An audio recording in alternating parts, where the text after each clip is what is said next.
Kwame walked slowly through the doorway, the gifts still in his hands.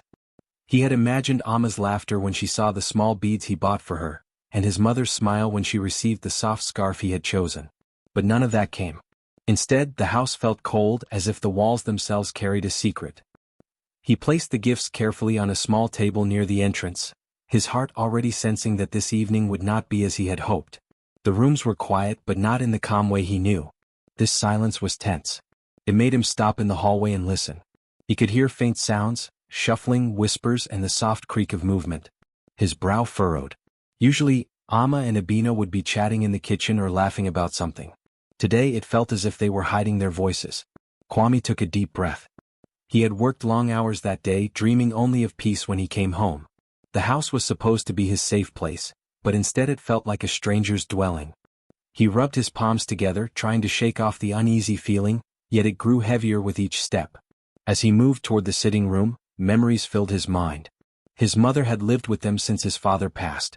Abina was gentle but strong, a woman who had endured many storms in life. She loved her son deeply, but her relationship with Amma was not always smooth.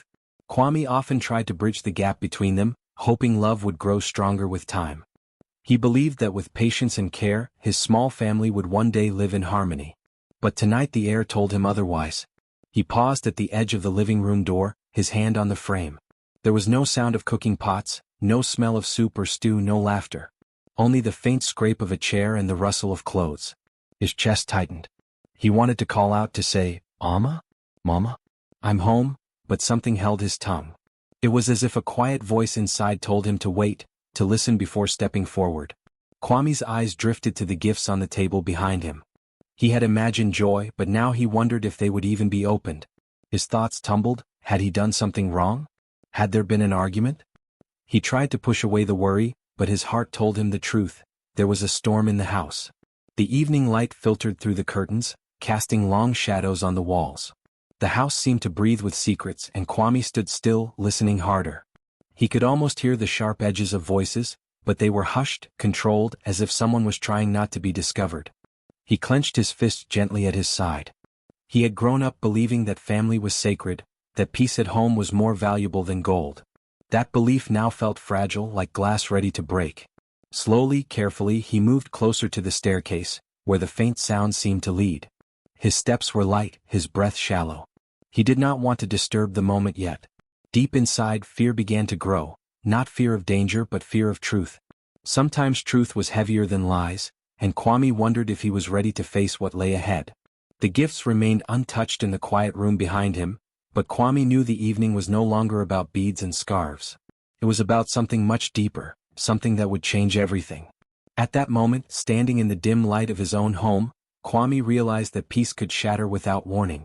What waited for him at the end of the hallway was not the laughter of family, but the first steps into a story he never wanted to live. Kwame stood in the hallway, his back pressed against the cool wall, listening to the voices echo from the sitting room. At first he thought his ears were playing tricks on him, but the words became clear. It was Amma and Abina. Their voices, usually calm and restrained, now carried a sharpness that cut through the silence of the house. Amma's tone was filled with frustration. "You never respect me in this house," she said, her voice trembling but also firm. "Every day you find fault in me. I cook, I clean, I do everything, yet you still complain." Abina's reply came quickly, her words strong and unyielding. "Respect is earned, Amma. A wife who speaks to her husband's mother without honor cannot expect to be praised. I gave my son to you and all I ask is kindness. But instead, you treat me as if I am a burden." The words hit Kwame like stones. He had known there was tension between them, but never like this. He had imagined small disagreements, quiet resentments that could be softened with time. But what he heard now was more than small quarrels. It was a deep wound, one that had been left unattended for far too long. Kwame's heart pounded in his chest. He wanted to rush in to tell them to stop, but his feet would not move. His mind felt trapped between duty and fear. If he entered now, would he calm them or would he make it worse? The voices grew louder. Amma's voice shook, not from fear but from anger she had held back for months. "Do you think I do not know what you whisper to Kwame? You fill his ears with doubts, telling him I am not a good wife. You want him to see me as weak." Abina's voice rose with equal force. "I do not whisper lies. I speak what I see. A wife who turns her back on her husband's family is no wife at all. You think marriage is only about yourself, Amma, but it is about the whole family. You shame me with your pride. Kwame pressed his palms against his ears, but the words still slipped through. He had never wanted this moment. All his life, he had dreamed of a home where his mother and wife would love each other, where laughter would fill the evenings. Instead, his home had become a battlefield, and he stood helpless at the edge of it. A chair scraped loudly across the floor. Kwame's breath caught in his throat. Were they standing now? Were they face to face in anger? He leaned closer to the doorway, every part of him trembling. He could hear their breathing, heavy and uneven. Amma's voice broke the silence first. I have had enough of this. Every day you treat me like I do not belong here. This is my home too. Abina's voice came back, sharp but tired. Your home? You forget whose roof you live under. Without Kwame, where would you be? You walk with pride but forget your place. The words were like fire to dry grass, sparking more anger. Kwame could almost feel the heat of their rage through the walls. He closed his eyes, wishing it was all just a dream. But when he opened them again, the voices were still there, pulling him into a reality he could not escape. He thought of the gifts he had brought home, Amma's beads, Abina's scarf. He had imagined that they would sit together tonight, laughing as they shared stories from the day. But now those gifts seemed meaningless. What good were beads and scarves when trust and love were breaking apart? The shadows in the hallway grew longer as the evening deepened. Kwame's chest felt heavy, his breath uneven. He had been trained to face challenges at work, to handle difficult tasks with calm. But this was different. This was his family. How could he choose between his wife and his mother? The voices grew louder still, and Kwame knew he could not remain hidden much longer. He took a slow step forward, his hand brushing against the wooden frame of the door. But still he hesitated. His mother's voice cracked with pain, his wife's words burned with anger.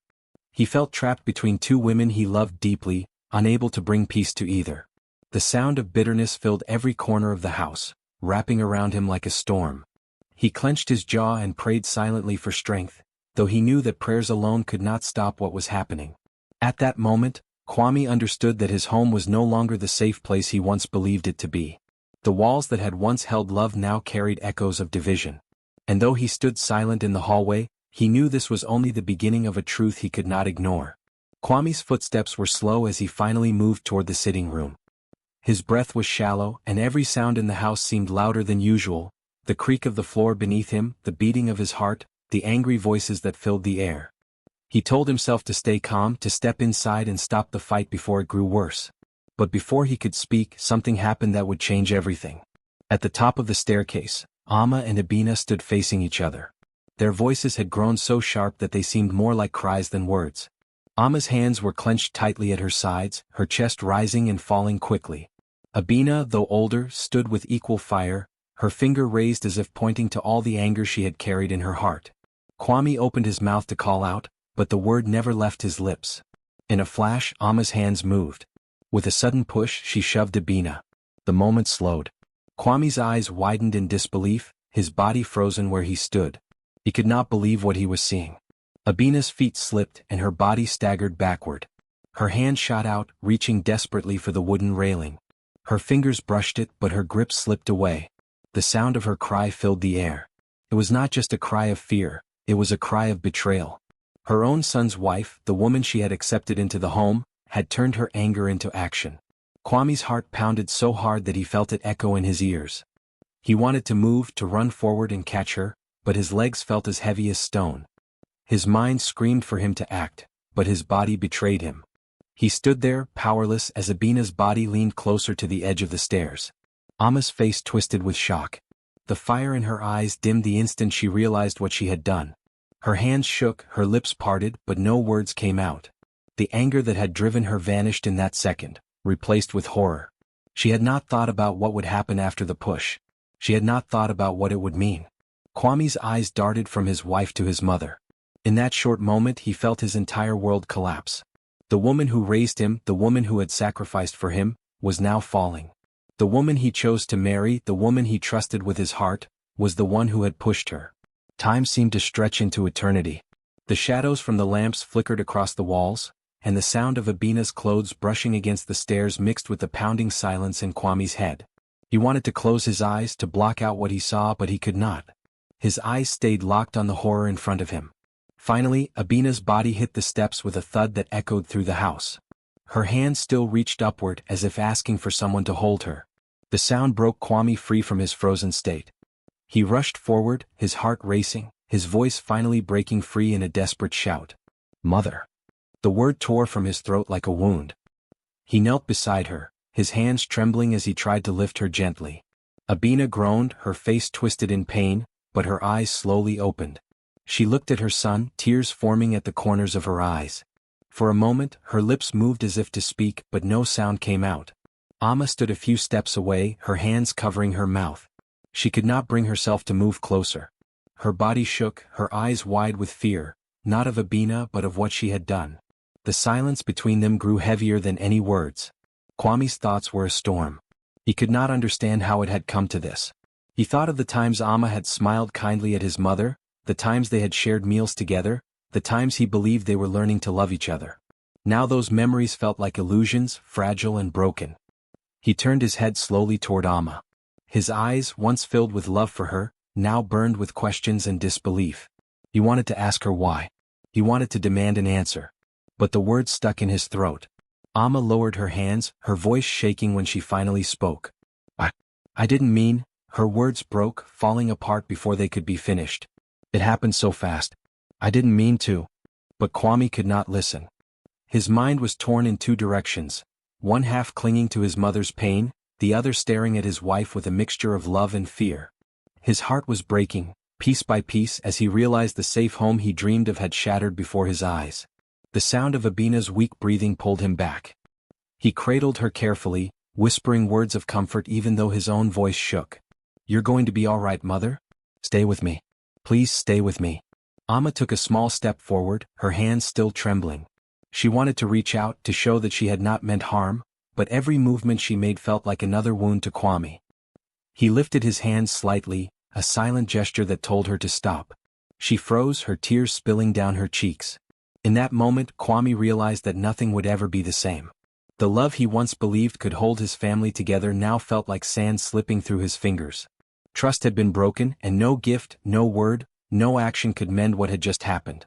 The house was silent except for Abina's groans and the sound of Kwame's shallow breathing. Amma's sobs filled the air softly, but they carried no comfort, only regret.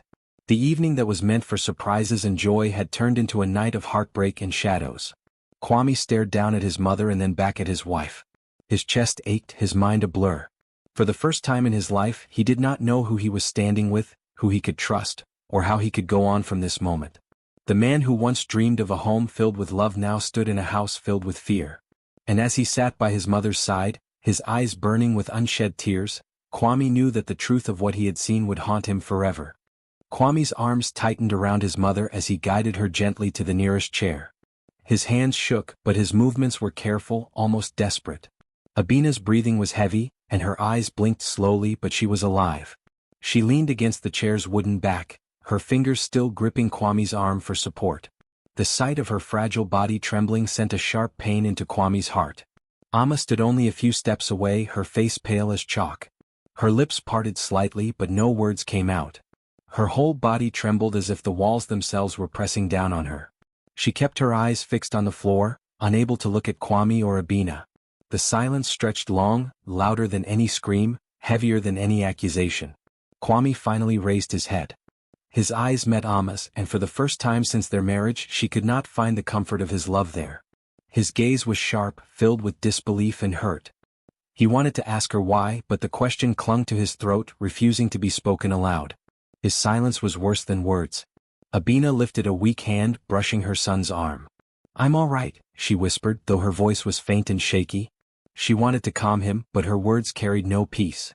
Behind her tired eyes, there was still fear, and there was also sadness that things had come this far. Kwame bent down slightly, holding her hand between both of his. "Mother, please rest," he said softly. His voice cracked as though the weight of his heart was too heavy to bear.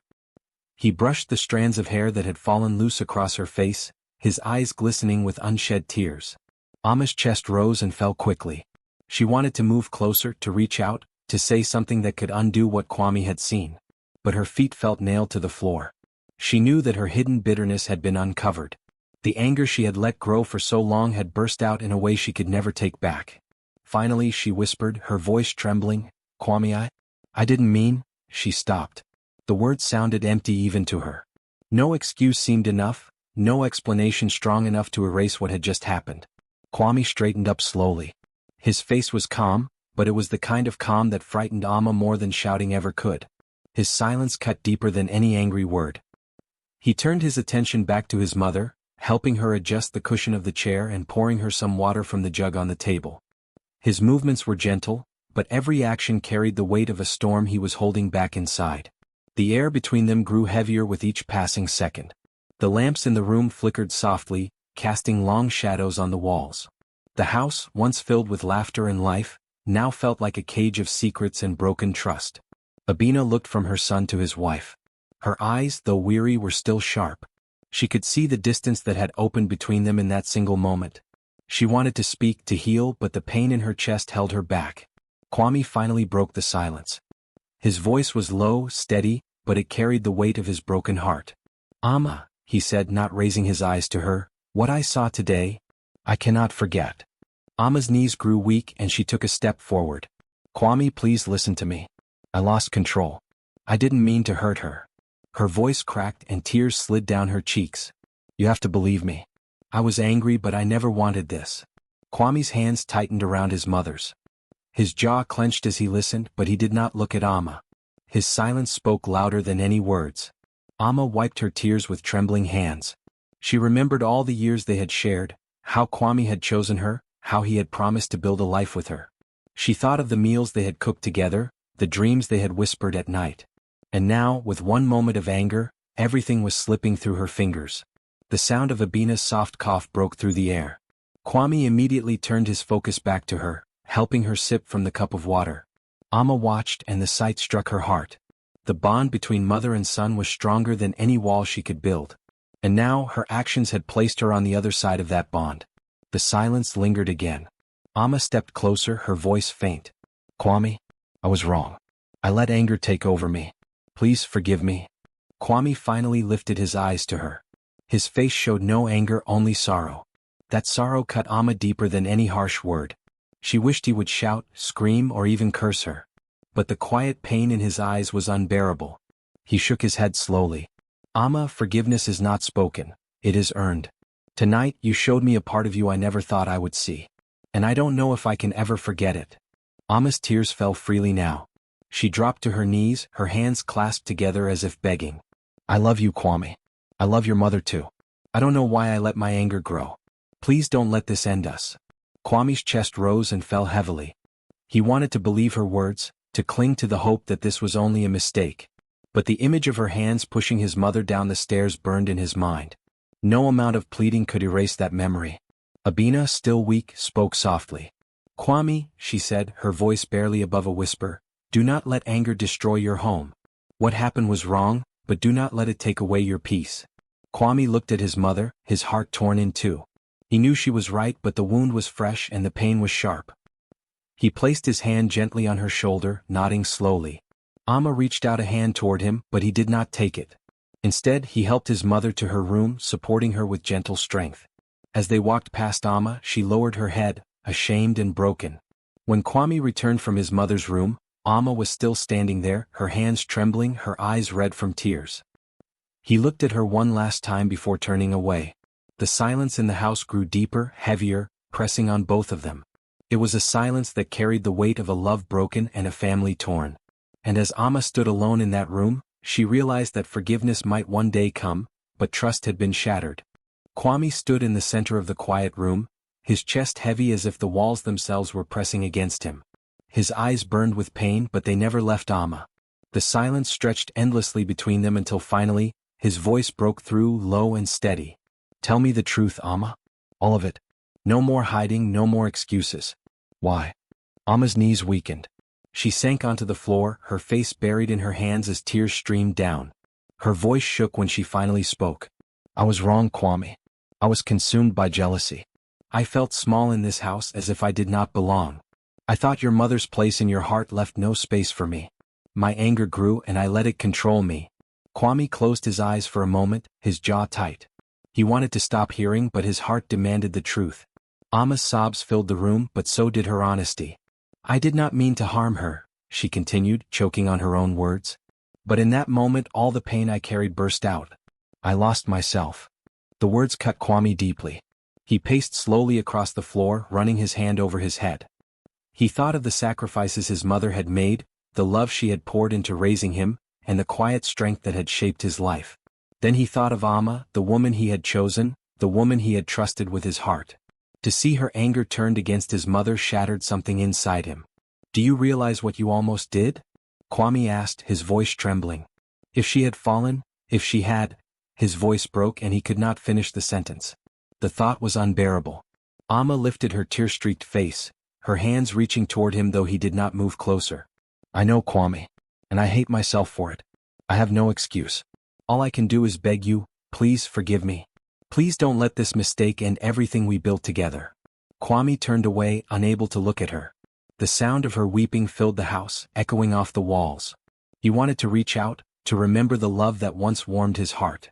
But every time he closed his eyes, he saw Amma's hands against his mother's back, pushing, betraying. The days that followed were filled with silence. Abina stayed mostly in her room resting, though she often called for Kwame. When she looked at him, she saw the weariness in his eyes. She wanted to speak words of peace, but she knew this wound would take time. Amma moved quietly through the house, her steps soft as if afraid of making a sound. She cooked, cleaned, and tried to show care, but Kwame's distance weighed on her. He spoke little, offering only short replies when she tried to talk. Each night she wept softly, wishing she could undo what had been done. Outside, the town began to whisper. Neighbors who had heard raised voices that night started to share stories. Some pitied Amma, saying marriage could twist hearts in ways outsiders could never understand. Others stood firmly on Abina's side, shocked that a wife could turn her anger against her husband's mother. Every whisper added to Kwame's burden. He felt the eyes of the town on him whenever he stepped outside, though no one dared speak to him directly. One evening, as the sky darkened and the lanterns in the street flickered on, Kwame sat alone on the front porch. The night breeze brushed his face, carrying the distant sound of children's laughter and the hum of crickets. Inside, Amma moved quietly, preparing dinner. He watched the stars, his mind caught between the past and the uncertain future. He remembered the joy he once felt walking through the door, seeing both women he loved, his wife and his mother, under one roof. That dream now felt broken, scattered like glass he could not piece together. His heart longed for peace, but trust, once broken, did not heal easily. Amma stepped outside, holding a bowl of food, her eyes swollen from days of crying. She placed it gently beside him. "Kwame," she whispered, her voice soft. "I know I have lost your trust. I know I do not deserve your kindness. But I will spend every day trying to show you I am sorry. Even if you never forgive me, I will not stop trying." Kwame looked at her for a long moment. The sorrow in her face was real, the regret in her eyes undeniable. But his own pain was still too strong. He turned his gaze back to the stars. "Some wounds take more than words to heal, Amma," he said quietly. Her tears fell again, but she nodded. "I will wait," she whispered and went back inside, leaving him with the silence of the night. In the days that followed, life continued, but the air inside the home was never the same. Abina's health slowly improved, and though she never spoke harshly to Amma, her silence carried its own weight. Kwame remained torn, his heart caught between love and betrayal, duty and pain. The town's whispers faded with time, but inside Kwame's heart, the silence remained. He knew the future of his family was uncertain. Forgiveness might come, perhaps even healing, but trust was something far harder to restore. And so, as he sat again on the porch one quiet evening watching the fading glow of the sun, he realized the truth. No one outside would ever know the full story of what happened in that house. Only he, his mother, and his wife carried that memory. And though life moved forward, the scar of that night would never fully disappear. In his heart, there was no anger left, only silence and pain. And in that silence, Kwame knew the hardest battles were not the ones fought with hands or voices, but the ones fought deep inside the soul.